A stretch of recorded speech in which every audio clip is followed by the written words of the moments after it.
Hello everybody, welcome back to 10 Minute Reviews. Jason here bringing you today's video. As always guys, please hit those like and subscribe buttons. We've got a ton of content that we come out with. We're trying to review as many books as possible. Also, don't forget to check the links down below for links to today's book, any other applicable links. This is our Discord channel and anything else we can think of. Please check it out through the links. One of our fans asked us to set ourselves up with the Amazon affiliates so we could use the traffic through those links.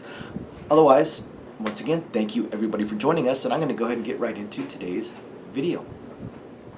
So for today, I want to talk about Small Town Crafter 2 by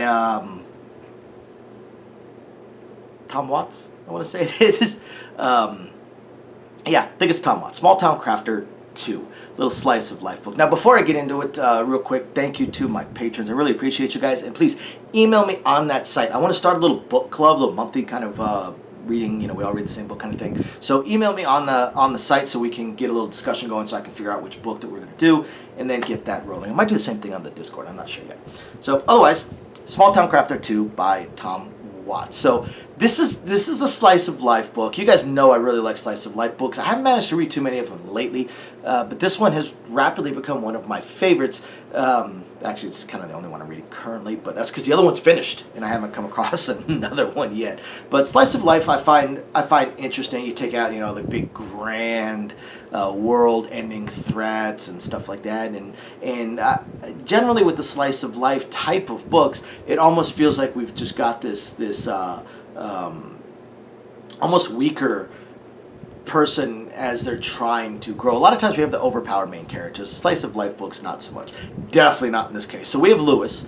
We're back to Lewis, and he's a crafter. Shockingly enough, crafting is what he does, and it's got a pretty interesting mechanic as far as skills go. Got these bracelets with the tokens and your skill levels and stuff like this, and you're able to do certain things at a certain percentage of success.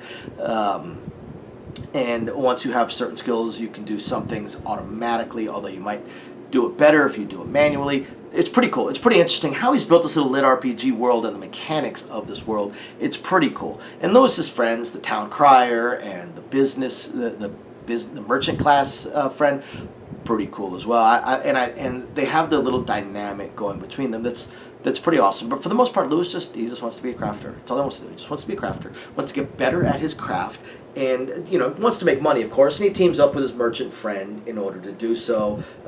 And like any good slice of life book, he makes his mistakes, makes his missteps. It's like, I kind of forgot I should do this, or I can do this, or I need money. We had so much success doing basically the flea markets. Why aren't we doing it again? And so on and so forth. And this time around, we get a couple pretty cool little things. We get a little bit more on Lewis's abilities and his crafting and how he is able to disenchant things and re-enchant things and figure things out. And then we also get a mystery. We get a really, really cool mystery dealing with this crafted, enchanted lamp. Now, this isn't a rub it in a puff of smoke and a genie's going to pop out kind of lamp, but it's an interesting lamp because there's definitely magic involved, and there's crafting involved, and there's some kind of mystery going on with it, but Lewis can't figure it out, and he almost breaks it. So before he can completely destroy it, he backs off a little bit and decides he wants to learn a little bit more. And he's got some other jobs going on that he's promised to do, that even his master has allowed him to do, to try and progress himself to the next level of crafting. And through this, he decides he wants to go back to a flea market. He needs to make some money, so he decides to craft a whole bunch of stuff, go back to a flea market with his merchant friend. And by sheer bad luck, so apparently his luck stat sucks, their stall ends up being positioned right next to basically a master crafter. So yeah, it doesn't go out so well for him. Although, again, with a merchant class friend, it's not like he comes out of it broke. But the cool thing is that Lewis, well, at first he's a little bit like, oh, come on, man, what's going on here? But then he realizes that he's got a great opportunity. I mean, again, this is slice of life. Everything isn't a life and death battle. This isn't a cultivation novel where every time you meet someone stronger than you, you gotta fight them. He meets his master crafter, and after some thought, he realizes he's got a huge resource setting up shop right next to him for the day. Why not ask this guy a couple of questions? And what would it hurt to ask the guy questions, and what would it hurt that guy to answer him? It really doesn't. There's no competition here, aside from, their little store. But again, the level and skill is so massive that there's really no competition there either. So he does. He asks the guy a couple of questions, and this master crafter is more than willing to give him some answers, helps him out as best he can, gives us some suggestions, looks at his gear, even compliments some of what he has managed to craft, even though it's obviously at a much lower level than he could.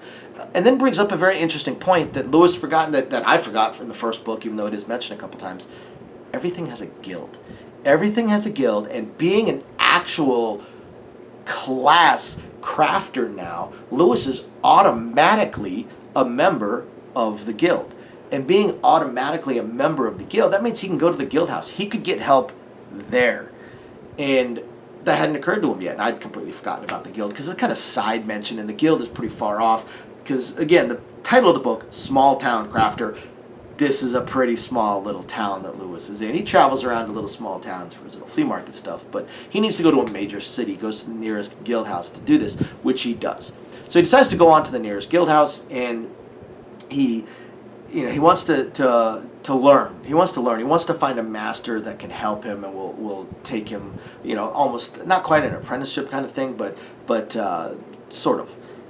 And as he's at the guild house, and as he's learning, he realizes that, he's in for a long freaking wait. The guild house is actually understaffed. They actually have less guild masters than they should.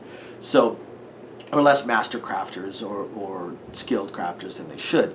And a lot more people trying to learn. So it's pretty unlikely that he's going to be able to find anyone to help him within the small amount of time that his master has given him to go off on this trip. And then he runs into the master that he had met before, who actually happens to be something of I don't want to say a pariah, but something of an outcast almost, because of some of his thinking and theories on crafting, and especially on the skills related to crafting. But Lewis has nothing else to do, no other options.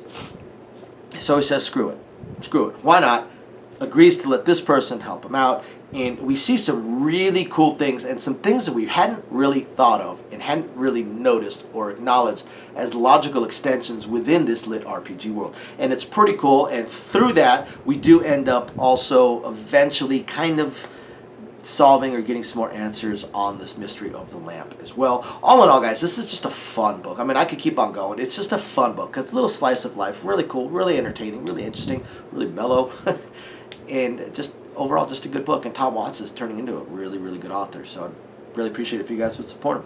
Thank you, everybody, for watching, and we will catch you guys next time. Bye now.